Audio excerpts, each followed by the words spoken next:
রুশ তেল ঘিরে নতুন করে তৈরি হয়েছে কূটনৈতিক টানাপোড়েন।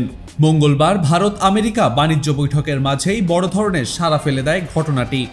রাশিয়ার তেলবাহী জাহাজ নোবেল ওয়াকারকে ভিড়তে দেয়নি ভারতের আদানি গ্রুপের মুন্দ্রা বন্দর। ফলে প্রায় 10 লক্ষ ব্যারেল অপরিশোধিত তেল নিয়ে গতিপথ বদলে জাহাজটি রওনা দিয়েছে গুজরাটের ভাদিনার বন্দরের উদ্দেশ্যে। ইউরোপীয় ইউনিয়ন, যুক্তরাজ্য ও মার্কিন যুক্তরাষ্ট্রের কালো তালিকাভুক্ত এই রুশ জাহাজটি মূলত জ্বালানি তেল আনছিল ভারতীয় জ্বালানি সংস্থা HPCL ও মিত্তল এনার্জি লিমিটেডের জন্য। ওয়ালটন এখন দেশের সীমানা পেরিয়ে পৌঁছে গিয়েছে 50টিরও বেশি দেশে। ওয়ালটন, ঘরে ঘরে বিশ্বজুড়ে। শুক্রবার পর্যন্ত এটির গন্তব্য ছিল মুন্দ্রা বন্দর। তবে আদানি গ্রুপের কড়াকড়ি সিদ্ধান্তে প্রবেশাধিকার বাতিল হওয়ায় পাল্টে যায় জাহাজটির গন্তব্য।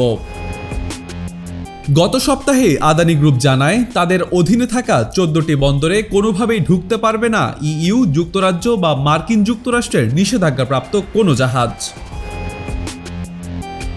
মুন্দ্রা বন্দর পশ্চিম ভারতের অন্যতম প্রধান তেল আমদানি কেন্দ্র, যেখানে নিয়মিতভাবে রাশিয়া থেকে এসে থাকে তেলের চালান।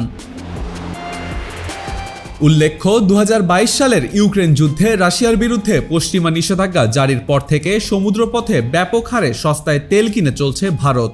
এতে অভূতপূর্বভাবে বেড়েছে রাশিয়া ভারত জ্বালানি তেলের বাণিজ্য। তবে সাম্প্রতিক এই ঘটনা দেখাচ্ছে পশ্চিমাদের চাপ ও নিষেধাজ্ঞা এড়াতে এখন ভারতীয় কোম্পানিগুলো নতুন করে সতর্কতা অবলম্বন করছে সরবরাহ চেইনে।